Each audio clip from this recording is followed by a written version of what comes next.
welcome everyone to our first virtual First Friday Focus. Today we're going to be featuring the art of Elisha Kane Wetherill.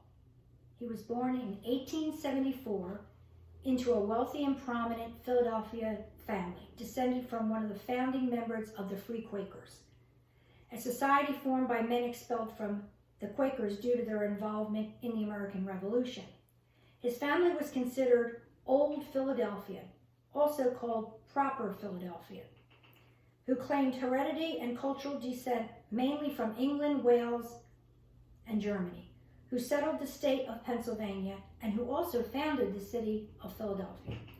They are considered part of the historic core of East Coast establishment, along with other wealthy families such as the Boston Brahmins and the 400 of New York City. These families were influential in the development and leadership of the arts, culture, science, medicine, law, and politics in the United States.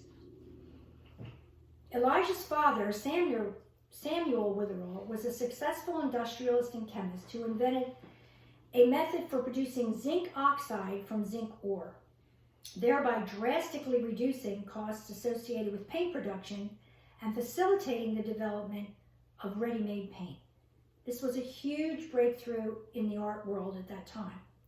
The use of white zinc oxide as a pigment in oil painting started in the middle 18th century. It had partly replaced the poisonous lead white and was used by painters such as Arnold Böcklin, Van Gogh, Munch, and others. Though zinc oxide has been around since the 1700s, it was not seriously considered as an artist's pigment until after 1850. Today, it is the type most widely used in artists' oil paint. Perhaps with plans to follow in his father's footsteps, Elisha first studied chemistry at the University of Pennsylvania. His true interest, however, lay with art, and he began attending the Academy of Fine Arts in Philadelphia in 1893. Elisha had 3 older brothers from his father's first marriage, and therefore may have been allowed greater freedom in choosing a career because he had siblings who could carry on the family business.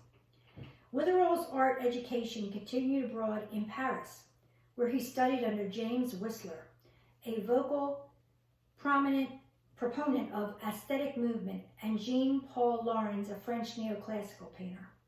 While abroad, Wetherill painted street scenes in Paris, the everyday life of countryside peasants, and the Breton coast, just as Abraham Rattner painted the Breton coast. He studied under Whistler in Paris at the same time as his niece Georgina, but they were in separate classes. They would continue discussing Whistler and his technique. They had many discussions about this. Wetherill was greatly influenced by Whistler, one of the most significant figures in American art and a forerunner of the post-impressionist movement. He is celebrated for his innovative painting style and eccentric personality. He is the epitome of the modern penchant of creating art for art's sake. He and other post-impressionist painters represent one of the earliest shifts from representational art to abstraction that is at the heart of much modern art. He limited his color palette and tonal contrast while skewing perspective. Whistler showcased a new compositional approach that emphasized the flat, abstract quality of the painting. Wetherill was amazed that Whistler could point out as many as 14 tones on the face, from eye to nose and back again, and also subtly blended that they were hardly detected. Whistler is quoted as saying, "If a man who paints only the tree or flower or other surface he sees before him were an artist, the king of artists would be the photographer. It is for the artist to do something beyond this." Upon returning home to the United States, Wetherill enlisted in the military, joining the 7th Regiment of New York. He served briefly in the U.S.-Mexican border during the Mexican Revolution, and then in World War I as a billeting officer stationed in France, a position he held due to his understanding of the language and knowledge of French culture. Barry Fulner and Sherry Edmondson Fry had formed a civilian camouflage group for the purpose of preparing artists to serve as Army camoufleurs. When the United States entered World War I, they were among the first to join a unit called the Camouflage Corps, comprised of 6 officers and 260 men, among them Abraham Rattner. At the war's end, Wetherill settled in New York City, returning to his work as an artist. However, wounds sustained during the war provided a constant distraction from his efforts. Wetherill maintained studios in Phoenicia, New York, and Aberdeen, North Carolina. Throughout his short career, Wetherill painted a diverse range of subjects, including portraits, nudes, landscapes, cityscapes, often painting in the vibrant, bold colors. He was also a skilled printmaker, producing countless etchings depicting city shops and country scenes. Known as a man of great simplicity, Wetherill drew influence from his surroundings, translating his love of life into oils on canvas.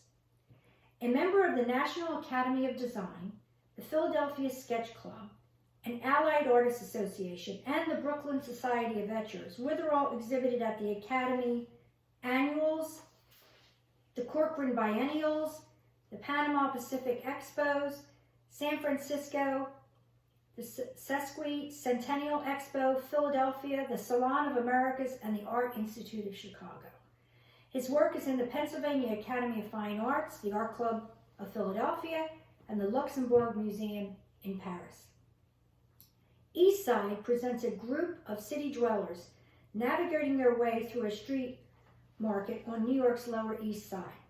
Using a darker color palette than was typical of his other works, Wetherill may have been alluding to the grittier side of urban life. East Side received the Benjamin Altman Prize at the National Academy of Design's annual exhibit in 1927. The prize of $500 was awarded to the best landscape and figure paintings. The painting was first exhibited at the Everson in 1933 in a memorial exhibit of Wetherill's oil paintings and etchings. This photograph shows East Side hanging in the exhibition, viewed by Mr. Charles S. Chapman, one of the jury members who awarded Wetherill the Altman Prize. After the exhibition, Mrs. Georgina Shillard Smith, Wetherill's niece and a great patron of the arts in Philadelphia, gifted East Side to the museum. Country Road, depicted in vibrant colors, formed a somewhat abstract post-impressionistic pattern, making the subject matter secondary to the paint. It almost has a sponge-like application and which is characteristic of much of his work. Wetherill achieves a jewel-like shimmer to the surface through the vibration of warm and cool hues of similar hues and values, most in the tertiary range of orange, violets, and greens. His composition, again, though appearing spontaneous, is quite carefully executed. Several of Wetherill's canvases won gold medals in San Francisco in 1915.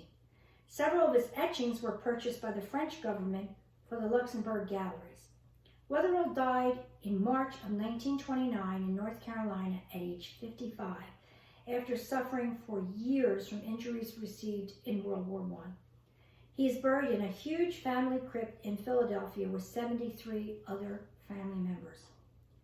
Georgina Shillard Smith, formerly a Wetherill and niece of Elisha, was adopted by the Shillard Smith family. In 1944, she dedicated several acres of land in Bel Air to create the Florida Gulf Coast Arts Center, consisting of modern studios, galleries, and lecture halls, later to become the Florida Gulf Coast Museum of Art. The student was donated to the Gulf Coast Art Center in 1956, 1 year after Georgina's death. In 1992, the painting was valued at $4,000. We do not have any definitive proof, but I believe that this painting is of his niece, Georgina. It has that definite post-impressionistic style, and it does strongly resemble her. Now, as a footnote, although I could not find any direct evidence that Elisha and Abraham Rattner knew each other, there are so many parallels during their lives that I feel certain that they did. At the very least, they must have known of each other. They were more than 20 years apart in age, but both were part of the camouflage unit in World War I. Both had studied at the Pennsylvania Academy of Fine Art, and Kane exhibited at the Corcoran School of Art while during the time Rattner was an art student there.